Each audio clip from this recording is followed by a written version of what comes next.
हाय सांग मैंने नमस्कार जय जगन्नाथ। आपण मैंने भल थे मु भी भल अच्छी। मुझे दी पर शोई पड़ी शोक उठला मन है आज इपी खाया बर्तमान इपी टी इपी टे पिज फिज पड़ी सक सरिका पड़ी टे खाई टेस्ट करा के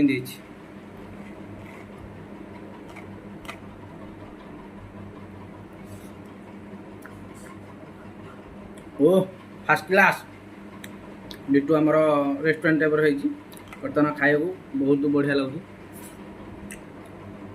मुझे इपी हिपी खाएनु आम कौन कर चूड़ा फुड़ा मुढ़ी फुड़ी खाओ ये पी मत पसंद नु दीप टे मन है आज बहुत दिन पर इपी खाया इपी टे खाईद आ कौन करा चाइनीज फुड आमको भल नु ये खाईद टे मन टे जो खुशी खाईद टे कौन करा कौन कर वीडियोटा भल लगे लाइक करे शेयर करे कमेंट करे।